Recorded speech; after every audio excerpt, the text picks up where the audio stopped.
Baik, untuk semangat pemula kita nyanyi bersama yuk. Ramadan tiba, marhaban ya Ramadan, marhaban ya Ramadan, marhaban ya Ramadan, marhaban ya Ramadan. Anak-anak Bunda yang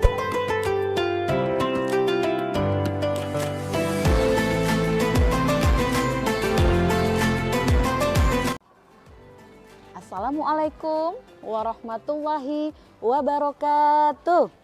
Hai, apa kabar anak-anak Bunda yang solih dan solihah? Alhamdulillah, luar biasa, berubah, berprestasi. Allahu Akbar. Yes.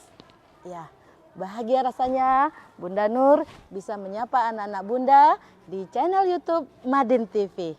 Dan tentunya bahagia kita karena saat ini kita berada dalam bulan suci Ramadan. Baik, untuk semangat pemula kita nyanyi bersama yuk.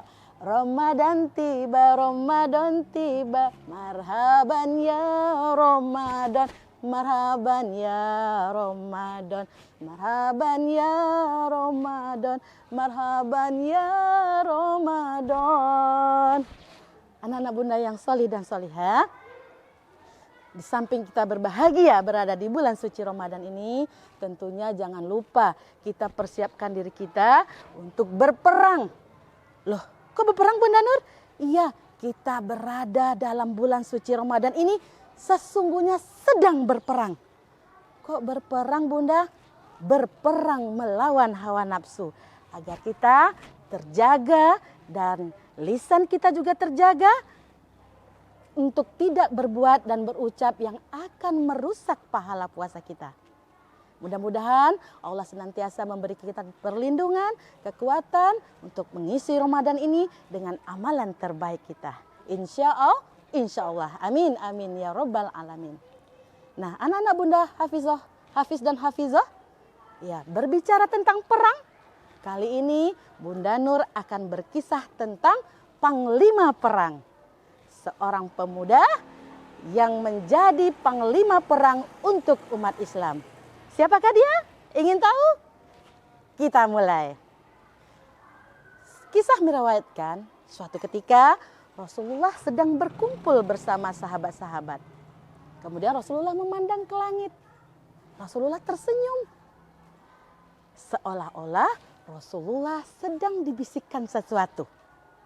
Lalu Rasulullah berucap, "Ketahuilah sahabat-sahabatku, sekarang akan datang seorang yang menjadi penghuni surga." Nah, sahabat saling pandang-pandangan. Siapa ya yang dimaksud Rasulullah yang akan menjadi penghuni surga? Tak lama, datanglah seorang pemuda mengucap salam, "Assalamualaikum." Lalu ikut bergabung di antara mereka, duduk bersama Rasulullah dan para sahabat. Ya, dia adalah Sa'ad bin Abi Waqqas. Sahabat yang lain merasa, oh, ini rupanya calon penghuni surga.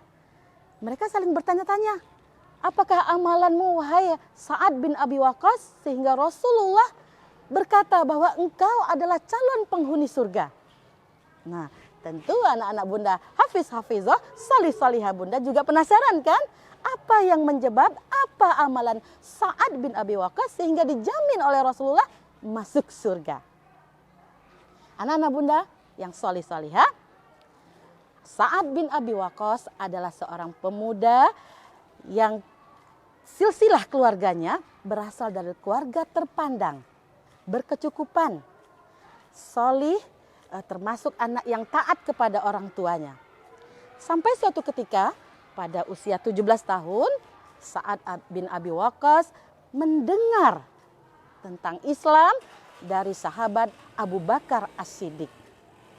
Tanpa berpikir panjang, Sa'ad langsung menemui Rasulullah dan menyatakan bahwa dirinya siap menjadi pemeluk agama Islam. Bersyahadat di depan Rasulullah.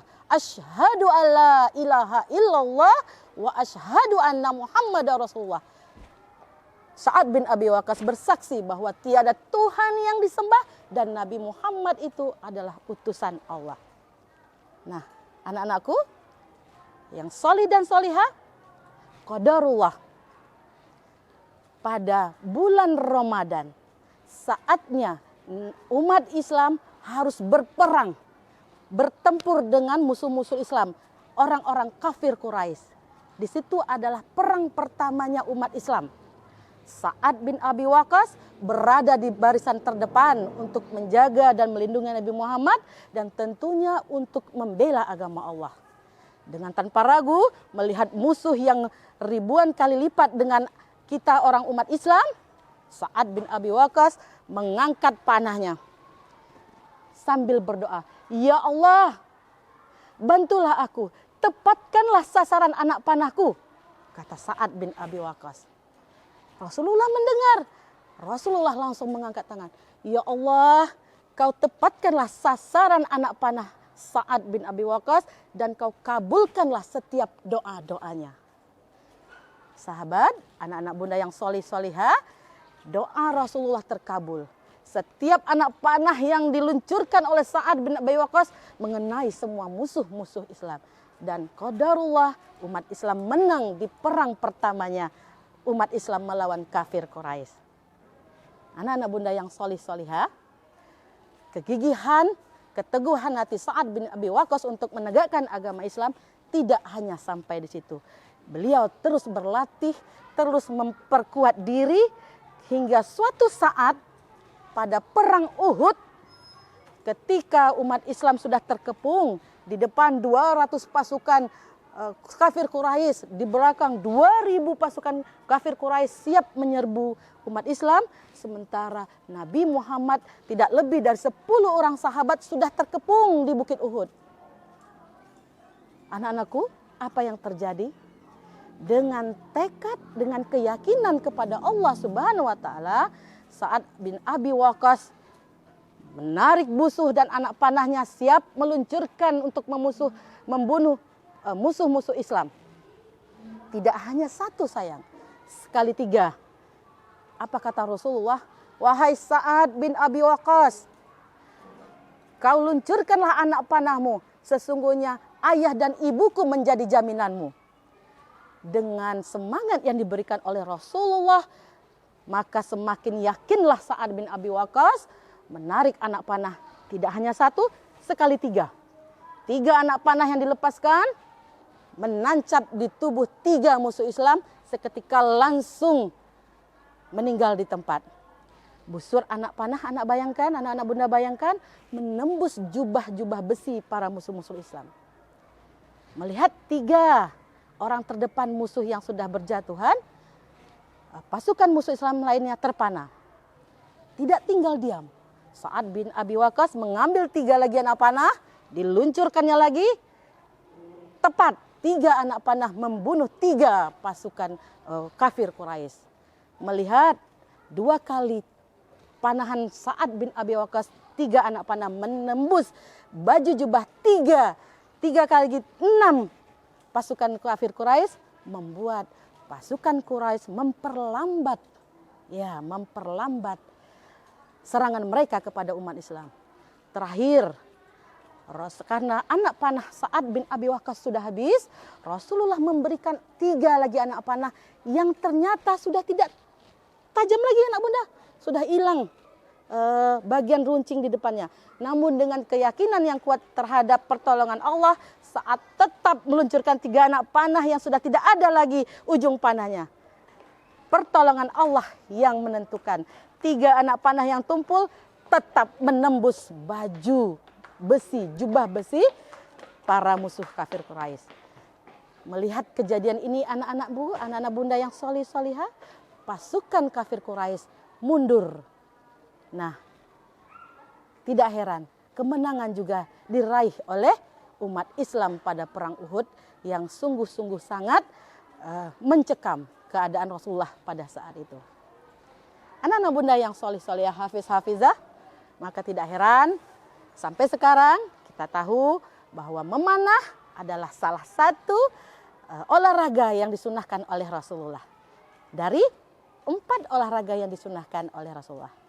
Apakah itu? Apa sajakah itu? Ada anak-anak bunda yang tahu? Ya, yang pertama memanah. Sayang ya. Yang kedua, nah, apa tuh sayang? Iya, berkuda. Yang ketiga, besi panjang, ya, yang ada runcingannya. Bersiap-siap, dicampak. Ada yang tahu? Iya, menombak. Dan yang terakhir, ya, olahraga yang disunahkan adalah berenang. Mudah-mudahan anak-anak bunda yang mendengar kisah ini akan termotivasi. Oh, ini loh olahraga yang disunahkan oleh Rasulullah. Selain kita mengikuti sunnah Rasulullah, juga efeknya, dampaknya adalah kekuatan fisik dan juga kekuatan fikri kita. Amin, amin ya rabbal alamin. Baik anak-anak bunda yang solih, solihah, hafiz, hafizah, qurrata ayun bagi ayah bunda. Iya, tidak hanya sampai di situ. Sa'ad bin Abi Waqqas didapuk oleh Rasulullah dan setelah itu Khulafaur Rasyidin menjadi panglima perang untuk setiap peperangan umat Islam. Walaupun di usianya yang senja, dalam keadaan tubuh yang sakit-sakitan, Sa'ad bin Abi Waqqas tidak pernah mundur, tidak pernah gentar, tidak pernah takut untuk berperang karena syahid di jalan Allah itu menjadi cita-citanya untuk mendapatkan surganya Allah. Dan akhirnya dalam perang ditemukanlah Sa'ad bin Abi Waqqas gugur dalam perang dengan meninggalkan nama yang harum. Kepergian beliau telah menaklukkan daerah Persia, di antaranya Irak, Iran, Rusia, Afghanistan, itu menjadi negara-negara Islam. Demikianlah kisah Sa'ad bin Abi Waqqas, seorang pemuda tampan yang berasal dari keluarga yang kaya raya, berani meninggalkan keluarga dalam posisinya yang nyaman untuk berdiri di garis garda terdepan membela agama Islam. Anak-anak bunda yang bunda sayangi, mudah-mudahan kita semua bangga terlahir menjadi anak-anak muslim. Anak muslim, kita bangga menjadi orang Islam dan kita siap untuk membela Islam. Baik anak-anak bunda, demikian yang dapat bunda sampaikan. Mudah-mudahan kisah ini ada iktibar yang bisa anak-anak bunda tarik untuk menjadikan pelajaran.